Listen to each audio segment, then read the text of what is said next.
Good afternoon and welcome to the Midday News. Here's what we have in the bulletin. Driver of illegal taxi that claimed the lives of 2 Lennon High students pleads guilty. Controversy over road repair work in central Manchester. And later in sports, Rashada Williams criticizes JCA. Thank you for joining us. I'm Carrie Simpson. Here are the details. Up first this afternoon, the driver of the ill-fated illegal taxi which claimed the lives of 2 Lennon High School students has accepted responsibility. Kerome Wint pleaded guilty before the Clarendon Parish Court on Tuesday. Wint is charged with causing death by dangerous driving, driving without a road license, and having no insurance coverage. The 34-year-old resident of Mocko in the parish was arrested following the motor vehicle crash, which led to the deaths of Jodian Lodge and Richard Toller, students of Lennon High. The students were passengers in Wint's vehicle, which collided with a Toyota Probox, a registered public passenger vehicle. The police say Wint was operating an illegal taxi. He is expected to be sentenced next week. The Negril Fire Brigade is once again without an emergency vehicle, sparking concerns among stakeholders. O'Shane Masters has that story. The Negril Fire Brigade is under renewed scrutiny following the crash of its second ambulance, intensifying concerns over emergency medical services in the resort town.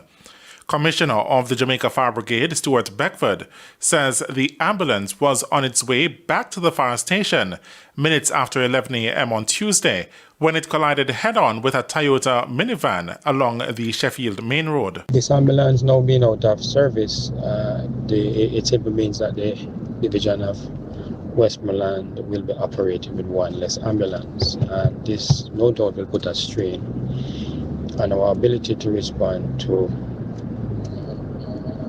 President of the Negril Chamber of Commerce, Elaine Allen Bradley, says the recurring accidents have raised questions about the management and operation of emergency service vehicles.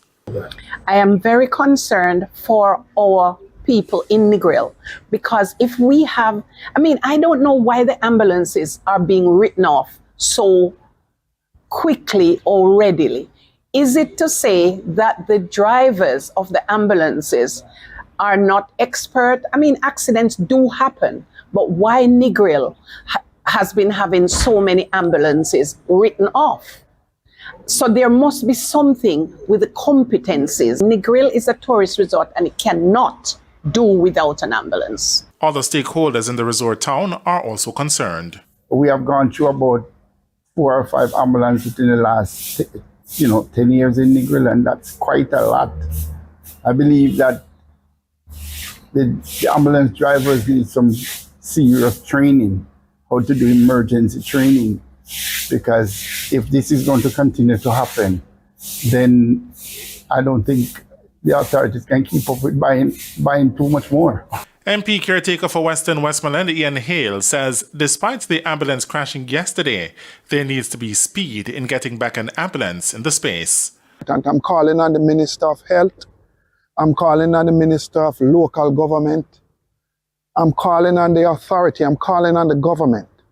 Please ensure that Negril gets an ambulance. It is critical and it is vitally important. We don't want to lose any of our citizens, not one whatsoever.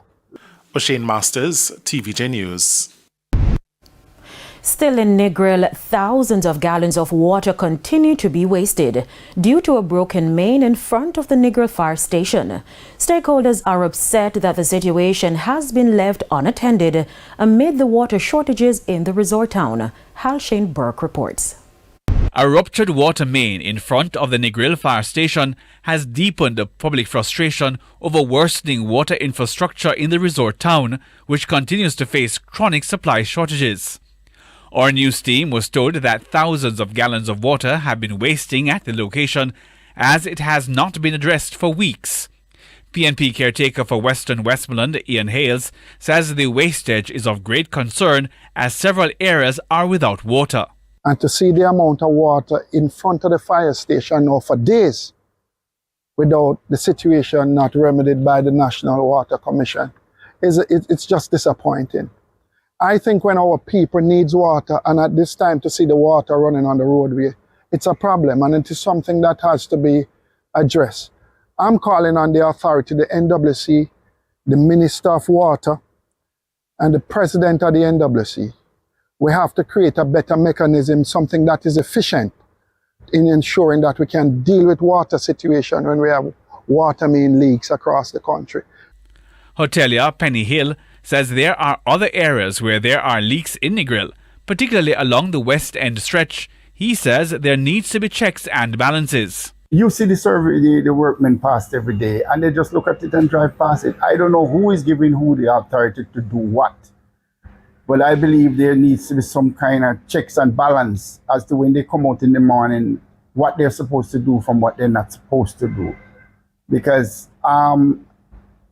something's definitely not kosher with NWC.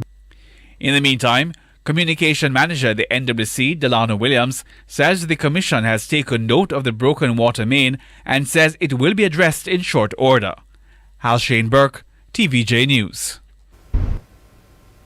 Member of Parliament for St. James Southern Homer Davis is firing back at recent criticisms made by the People's National Party General Secretary regarding the Cornwall Regional Hospital rehabilitation project.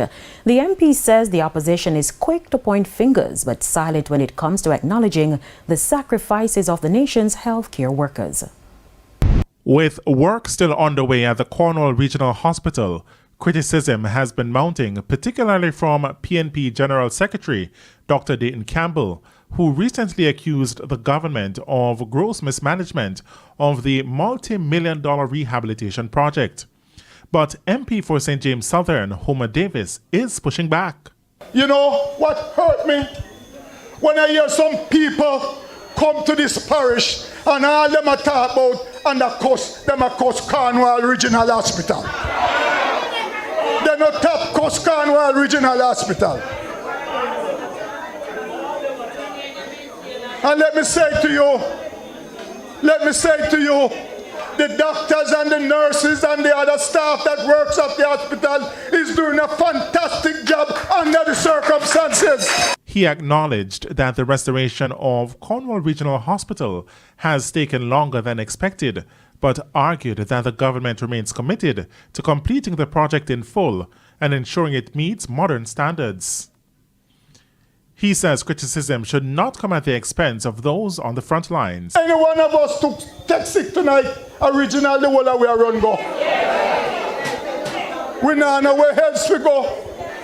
We can go to a private hospital, and even when you go to the private hospital, they must send you back original because of them have the better doctors up there. Hence, Mr. Davis says, our Cornwall Regional, we must defend it, and your government is making sure that on completion of what they are doing will be the best medical facilities that you can find anywhere in the Caribbean.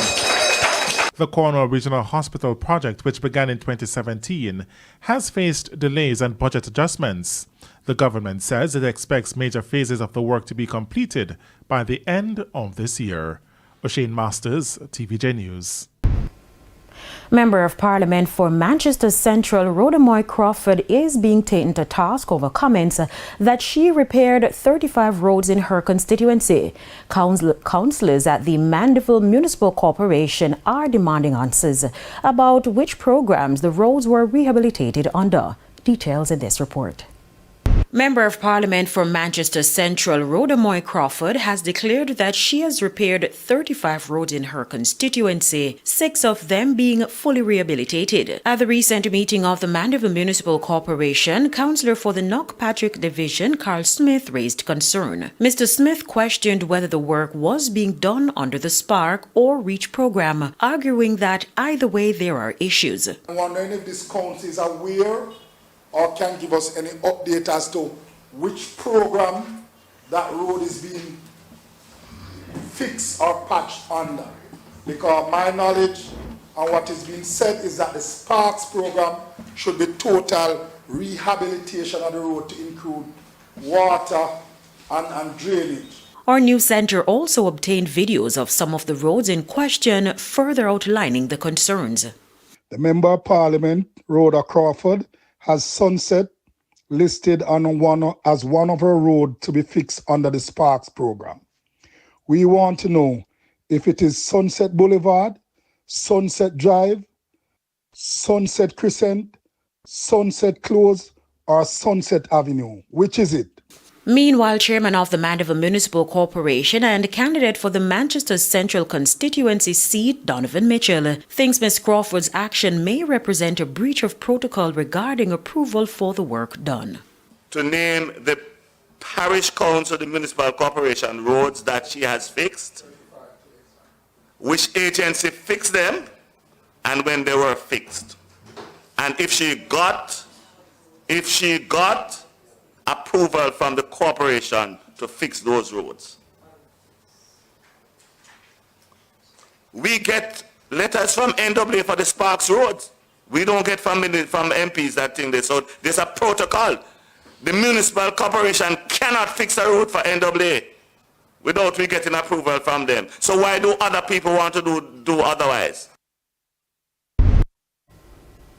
Transport Minister Daryl Vaz announced that Clarendon will be among other parishes to benefit from the new rural school bus transportation system. Mr. Vaz made the revelation at the recent launch of the community electrification project. I have received the schedule from the Ministry of Education, which is like the first 100 buses where they will go, what parishes. All of it will be done by the Ministry of Education in terms of the regional office, the schools, the routes and all of that. JUTC will operate. And I can say that from the first schedule that I've gotten, there are 9 school buses that are to come to Clarendon for September 1. It's time for a break. Stay with us, more stories when we return.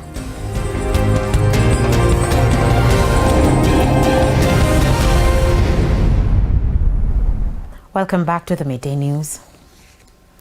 It's now time for the Business Minute.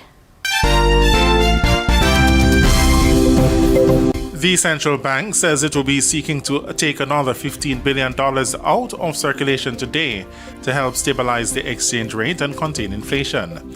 This follows yesterday's intervention in the foreign exchange market with $30 million. The Bank of Jamaica also says investors will be presented with a certificate of deposit at an interest rate of 6.25% per year. Some $750 million of the $15 billion will be offered to public sector investors, while private sector investors will have to compete for the remaining $14.25 billion. Interest paid on these deposits will be taxed at 25%. Further afield, U.S. inflation slowed to its lowest rate in more than 4 years, an unexpected and welcomed development at a time when President Donald Trump's dramatically escalated tariffs are expected to cause prices to rise. Consumer prices rose 0.2% last month, bringing the annual inflation rate to 2.3%, an unexpectedly cooler reading than the 2.4% increase seen in March, according to the latest Consumer Price Index data released on Tuesday by the Bureau of Labor Statistics. It's the lowest annual rate since February 2021. For the Business Minute, I'm Shane Masters. Jane, now here's Shamila Pullen with a preview of Wednesday's health report. In this evening's health report, we look at the influenza virus. So with the flu viruses in general, it's similar to like persons may have the experience from COVID. So persons with comorbidity, like the hypertension, the diabetes, and also the elderly is normally at risk. Persons who have weakened immune system, who are sometimes immunocompromised, like persons which have like HIV, not control, or other immunodeficient condition, are at increased risk of having severe infection from the flu viruses. That's the health report in Primetime News at 7. And now for today's healthy living tip. Rest. Drink plenty of fluids. Take over-the-counter medications and stay home. Time now for the top stories from around the world. In the region, Prime Minister of Trinidad and Tobago Kamla Persad Bissesa has implemented a number of cost-saving measures to fill gaps as the government faces a multi-billion deficit. Prime Minister Persad Bissesa says their government will be curbing unnecessary spending even as a review is undertaken of state enterprises and government rentals. There will also be a halting of the purchase of new vehicles for government ministers and a review of the tax exemption allotments. The Prime Minister said the projected deficit for 2025 is some $11 billion. On the international scene, at least 48 Palestinians have been killed in a series of Israeli airstrikes in northern Gaza overnight. An Indonesian hospital reported that 22 children and 15 women were among the dead after a number of homes in Jabalia town and refugee camp were hit. The Israeli military said it was looking into the reports. It had warned residents of Jabalia and neighboring areas to evacuate on Tuesday night after a Palestinian armed group launched rockets into Israel. And those are the top regional and international stories. And we head to another break. When we come back, we'll have Midday Sports.